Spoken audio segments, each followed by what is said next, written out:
What's up? I'm Call Me Nene, and today I have with me a special guest on Live from the Culture. He goes by the name of Tyrellington. He is a well-known producer here in the Washington, D.C. area. Hello, welcome to Tyrellington 2. Thank you for having me. No, thank you for coming out. And guys, today we're going to be talking with Tyrellington about his upcoming project, his latest moves, a big move that he has coming up in his career. So just be on the lookout, get ready for that, and welcome to Live from the Culture. All right, Tyrell, so welcome to the show. You know, I want you to give our viewers just a little bit about yourself, your background, where you come from. So just let them know about yourself. Name's Tyrell, 26 years old. Oh, he came with that energy. Go ahead. Born and raised in D.C. I grew up in Northwest, like the Adams, Morgan, Columbia Heights area. Still there, pretty much, well, for now. But, you know. You said for now. Yes. Are you looking to leave the area? Yeah, I'm going to be moving to L.A. in September, like first week in September. Wow. Clap it up. We're going to L.A. All right now. Yeah. So, what kind of made you want to move to L.A.? It wasn't really like a want. It kind of was just like this opportunity got placed on the table, and I didn't really know if it was going to come back around again. So I was like, I'm gonna take it now. LA's definitely a good look, or whatever. So are you gonna be, you know, like staying with friends out there, or are you gonna do like? Basically a couple artists that I noticed out there that have a home, and they just want all the producers, and kind of just like a lab, so to speak. They just want all the producers, all the artists under one roof for about a year or two. That sounds so fun. It sounds like a Big Brother, like yeah, like a reality show. Yo, that'd be dope. It's gonna be interesting. Okay, that's very cool. So, you know, tell us about some of your latest projects that you have out right now. What should people be on the lookout for coming from you? Cool. Right now, well, maybe about 2 months ago, I released a beat tape called Diamond Vibes. That's on my SoundCloud. I'm about to have it on Tidal and Spotify in about 2 months, maybe. That's just really been what I've been pushing, because I'm like real proud of that project. That's like the first beat tape I'm proud of. So do you want to play us a little samples from your? I definitely can. Yeah. Okay. I got you. Okay, so you guys, we're gonna play a little sample from the mixtape. We're gonna call it a mixtape. This is the mixtape drop. We're gonna play it on Live from the Culture. So you guys get ready. All right, so just tell us a little bit about the first track that we're about to hear from you. All right, so the first one is called Ride. Basically, I got inspiration from it. I was coming home from the club, like drunk night. Where was you coming from? Drunk night. I was at Capital. It was a Sunday, and like I was just driving. I was driving real slow. I was looking at all the lights, everything. And I don't know. Like a lot of times when I make beats, I get inspiration from at night. Okay. Just driving around, looking at the city, looking at everything going on, everything changing, whatever. I just got inspiration to just make something real smooth. Like I was feeling alright. It was a good night. I was going home. Alright, so y'all heard it. We're about to hear a track from his mixtape, his beat tape, and it's called Ride. Check it out.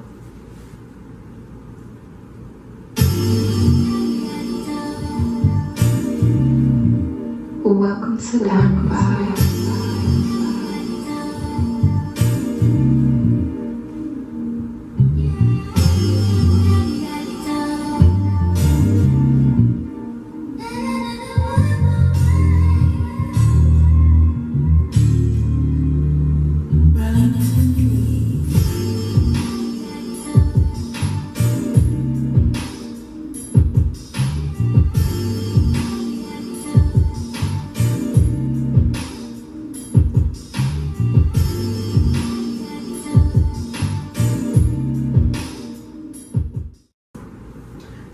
So the next track we're about to hear from Diamond Vibes, what's the name of the title and what was your inspiration for this? It's called A Lot to Lose.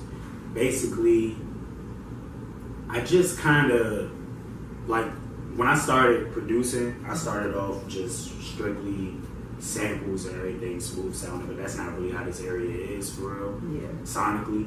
So I just wanted to just throw in just versatility, make it, you know, let it be known that I can make other type of beats other than smooth sounding, you know, sample tracks. So that's pretty much what this is. Okay. All right, so y'all heard that. We're gonna listen to A Lot to Lose.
was definitely dope. That right there, I felt like a gangster boy moment. I felt like, I was about to go do a shootout, go get the ski mask out the back, okay?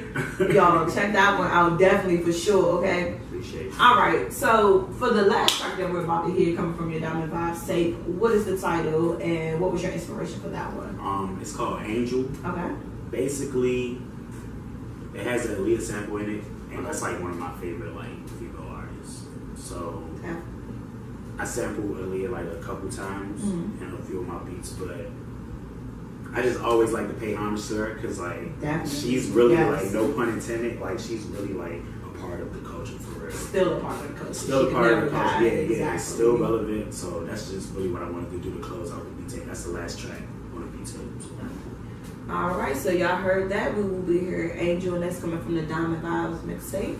So y'all check this one out.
Definitely fucking dope as shit. Like, Thank you. I appreciate it. that changed my whole life. Hold on, I went through like a couple of moves just listening to that one tape. Okay, so I went to like, oh yeah, I'm really chill, I'm really vibe. Then we got to Aaliyah, and I'm like, okay, yes, we about to go do this shootout. We about to go fuck up some shit. Like, so where did you get your whole inspiration as a whole for that mixtape to throw everything there in that beat tape? Basically, like when I put a beat tape out, that's what I want to put out. Okay. It's what I'm feeling. It's like where I feel comfortable in my craft. Okay. A lot of times, like I work in the studio, a lot of times artists will come in and they want to beat this sounds like Migos, or they want to beat this sound like Gucci or something. So, you know, as a producer, Yeah. you got to do that. Exactly. So at first when I started, I didn't want to. I was like, yo, I'm only making these type of beats. If you don't like it, whatever. But that's not good for business. Exactly. So I had to figure out how to make all types of beats. But with this particular beat tape, Diamond Vibes, I just wanted to get back to what I was comfortable with, completely comfortable with. So samples, smooth sounds. Like I said, it's a couple elements in there that just let you know, like, I can do other things. Definitely. But I had a lot of fun making this particular one. It was received. So, would you say it's one of your favorites? Yeah, it's like my best beat tape. Okay. This is honestly the only one I'm proud of, for real. How are you? So you're not. I'm hard on myself. Oh, I'm real hard on myself. Yeah. I've heard that from artists. Like, yeah, I would never Very come out and be great. like, oh my beat tapes. Nah, I'm like great. I'm nervous when I put stuff out because you put it out to the public, so you put it out to public opinion. I'm not about to sit up here and be like, if everybody said, oh, this is trash, and I thought it wasn't, I would be hurt. You feel me? Like, Right. like, damn, like, what can I do? Like, but it was received well. Like, people I don't even know. Like, I'd be out at events or the club or something. They'd be like, yo, Tyrellington, right? Like, I just heard your tape or whatever. I've gotten contacts from a lot of artists outside of this area, in this area that I didn't even know. So this is definitely like one of my most So this definitely kind of was a big major event in your career. Yeah, definitely. That's dope. That's definitely what's up. Yeah. So do you have like, you know, any inspiration words or anything for any upcoming producers or how they should go about their path of doing this? Keep doing whatever it is you're doing as long as it's positive. Mm-hmm. Because no matter what people say, because people go and say stuff. Definitely. Trust me. It's just going to happen. But stick at it. If you know that you have a pattern, you know that you want to do something, do that. I started out making beats. I was skipping school. I was skipping class, and I was going to like we had a recording studio in my high school in the basement. I was skipping all types of class in my senior year, just going there so I could just get familiar with everything. I'm not saying skip class, but yo, like whatever you want. But do not encourage skipping class. Stay in school. But at the same time, just be mindful of, alright, I'm not about to perfect science if I don't want to do something involving science. Yeah. You feel me? Like, get good at your craft because, like I said, this area perfect your craft. Yes, perfect your craft. Definitely. This area is show and prove. So if you say, yeah, I'm a music producer, and they like play a beat, and you either don't have a beat or your beat is trash, you're going to get embarrassed. Yeah. And so you need to come. You need to make sure you got everything together. Bring your shit. Bring your shit. Definitely. Because I'm like, we have, I don't know as far as with other cities, but I'm like, I know we have the biggest critics and everybody here is like, they're very judgmental. So to make it here, you really have to be on your shit. So if you're local in the area, you need to know. Bring that game because I've seen it firsthand. Yeah, the DMV is equivalent to New York when it comes to critics. New York don't like nothing. You see the video, the people on the subway. You be like, damn, they fucking that damn. And everybody just reading newspaper. Yo, I was in New York like maybe a month ago, and like somebody was singing and playing the piano in the train station. I'm sitting back recording like, yo, and people like walking past her, bumping her. I'm like. She's filing her taxes at the same time. I'm like, do y'all not hear her? Like, sounding like an angel. Like, DC is really up there with New York when it comes to critics, but I love it at the same time. Yeah, definitely. If you got talent, they want to acknowledge that. Yeah, because you don't want a yes man necessarily. You want that person that's going to give it to you raw. DC's definitely that city to come to. If you want something given to you raw, they're going to let you know. They make you reevaluate your whole outlook on everything. Like, hey, maybe I don't need to be doing this. Like, I might be some trash, but yeah. They're going to let you know. Alright, so we know you do the producing and everything. Do you ever do any rapping on the side? I feel like everybody at one point wanted to make a song. Okay. Just to see how they sound. So I got like a couple songs. Is it rapping, singing? It's rapping. It's once, both. But they will never come out. Like, that's never going to happen. Is it any of them on your beats? Nah, the funny thing is, if I'm making a beat for an artist, I'll rap over it. I'll do some over it just to see how.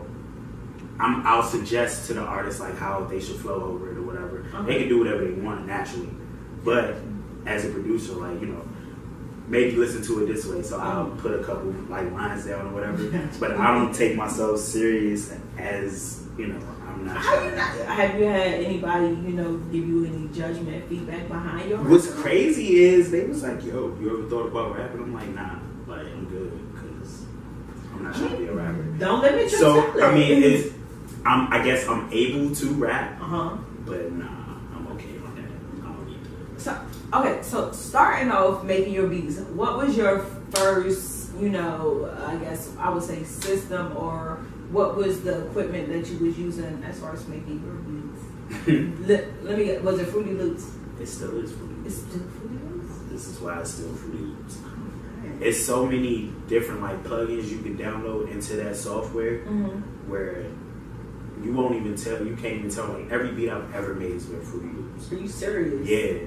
So I'm not really about to go nowhere else. I should, because in the studio setting, like you're in a professional studio, they don't have FL Studio there. Right. It's looked down upon. But I met with Knife Wonder, I met with Metro Boomin, they both use Fruity Loops. They was just like, keep using Fruity Loops, like we got like Grammys and stuff, like that's fucking dope. Like yeah. I didn't, I thought people use like Fruity Loops as like their stepping stone. I didn't know, like most people do, but a a lot of producers stick with it. So I chose to stick with it and perfect that.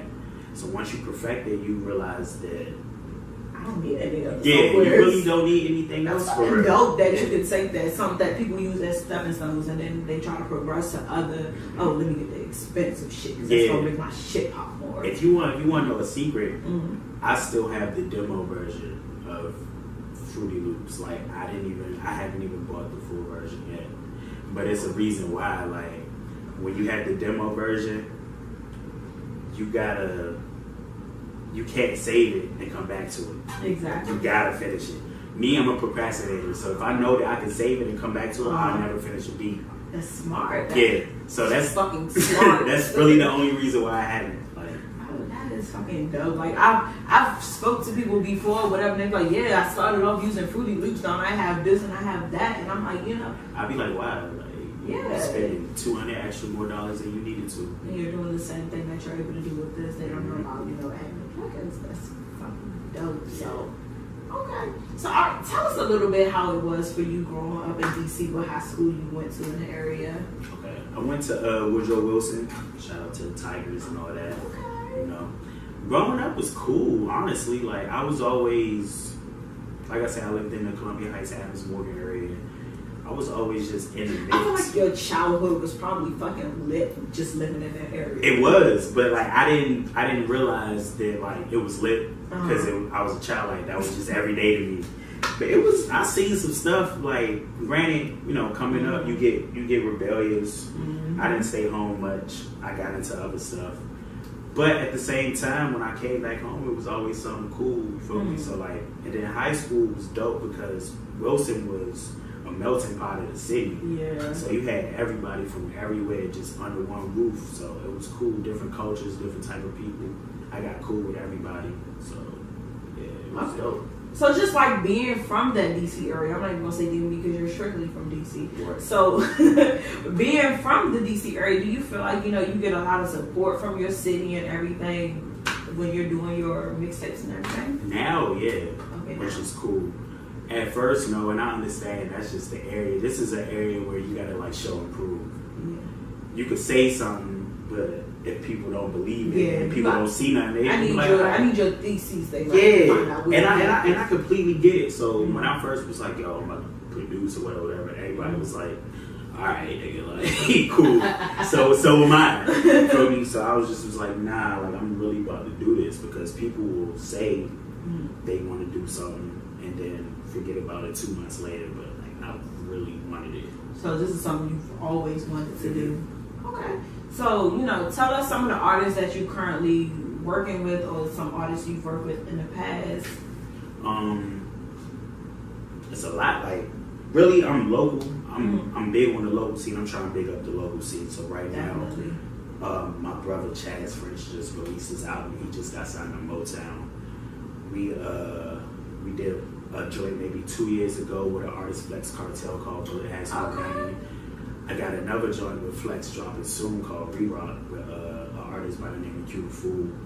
So that's gonna be a summer smash. I'm predicting it right now. Oh, okay. Yeah, where I've worked with Sluggy Boy, shout out Sluggy Boys, Free Frat Trail, worked with Trail. It's a lot of people. Y'all don't see my executive producer. She back here shaking her head like shit, like free trail. Free trail for real. Definitely. But it's a number of people. If I'm forgetting people, that's just me being forgetful. Yeah, that's definitely dope as shit. Yeah. So is there anybody that you're looking forward to in the future once you advance of working with this LA move? People you're kind of reaching out to. I'm currently in talks with Nipsey Hussle and a couple of his artists, and we try to do a compilation EP maybe in the fall. Okay. So he's been really messing with my beats. So that's gonna be dope. Yeah. Definitely available. And the thing about LA is just like it's big, but on the music scene it's close knit. So if somebody hears something and they like it, you might get a phone call from a whole different artist from LA, just off the strength that they heard your beat on another artist's project. So it's a lot of opportunities. So I know like it's a lot of artists and comedians and people that's kind of like migrating from the DC area, DMV area, and moving to LA. Do you feel like that's definitely the move you have to take in order to advance in your career? You don't have to take it. lately, I say within the last 2 years, this area has been getting a lot of attention, which is a great thing. Because I've always, since I was probably like 17, I've been like, yo, I want to be like the DJ Cali of this area. I want to get all these different artists on one track, on one beat or whatever. Yeah, you know, and that's how it should be. Exactly. But it hasn't been that. It's starting to get that way, slowly but surely, which is a good thing. Anything positive is a good thing. So I guess, do you think that you would have more support going out there putting your music once you move out of the area, or would it be, Yeah, unfortunately, that's how it is. It's crazy. You can look at anybody. There's only really, the only exception, it's about 3 people, probably Fat Trail, Shy Glizzy, and Light Show. I was going to say that. Those are really like, it's a lot of up-and-comers now, but those 3, they really got it right out of this area. And got the full support first. And that's the crazy part about it. The fact that you can be, you know, in a city with people you grew up with or whatever. Them same people won't support you. But they'll support somebody from Atlanta. Exactly. You can make a move and they're like, oh, they making moves. Let me put them on so they can remember that I used to fuck with them. It's crazy. And you know, I can't even like out myself from that conversation because before I never used to listen to Shy Glizzy. Like, people like, oh yeah, Shy Glizzy, he from 37, he from 30. I'm like, so? See the thing down the street. He's fucking dope as shit. But you know, I personally, I'm like, I don't really want to fuck with local artists because I don't really care what they're talking about. But I'm like, you know, we exclude a lot of times, you know, what our local artists have to offer to the table. And we overlook that a lot. I always get feedback, like negative feedback from people from DC because I'm big on the whole DMV thing. Because I just see it, I understand it. If you go to New York or you go to like, let's say you go to Texas or something and you say, oh, I'm from Washington, DC. Or you say, oh, I'm from College Park or something. They're going to say, where is that at? Oh, it's Maryland. Oh, right outside DC? Yeah. You're going to be like, you're going to want to tell them, no, but we're separated. To him, you're right outside of DC because we're all really one culture. Combined. We're the everybody culture. Everybody that went to a go-go, I don't care if you live in Maryland, I don't care if you went it from Virginia, whatever, you was in a go-go. Whether it been the DC star in DC or you was out in Maryland, you was in a go-go. And everybody know what it is. That was our culture. Yeah, you feel me? Everybody know what mumbo sauce is, all that. So like, there's really like the separation to me. I don't get it. I understand it, but it's really like when you think about the arts and you think about the entertainment field, there's no point for it because I thought Migos was from the same place as T.I. when they first came out, and they not. They're not. They're absolutely not. But outside looking in, it's all Atlanta. It's all like one. Like we look at that as all just one thing. Even if they don't, they present it as one, and that's why that's why they're able to stay on top so long. And that's exactly what Atlanta. They definitely have a lot of support. The people from there, they will definitely push that music. And I feel like, you know, with our area, we have so many people that's like, they're going there to support it. Like, oh yeah, Migos had this out. Yeah, go listen to this. But you have your local person that lives next door to you that's doing the same thing that Migos do. But you know why? It's because everybody feels like if they make it out of the city, it's not like nobody else will. They don't look at it like we can all make it out. We can really all make it out of this area for real. Exactly. It's so much talent in this area, and it's crazy. Like all it needs is a couple good looks and somebody to look at this whole area and be like, dang, I really want to get a bunch of people from here. Latrell got signed, Shy Glizzy blowing up, Light Show blowing up. Going back a few years, while they getting signed first, he was like the first one besides like Tabby. Shout out to Tabby, that's my man. Wale was the first one to really get a major record deal, and look at what we did to him at first.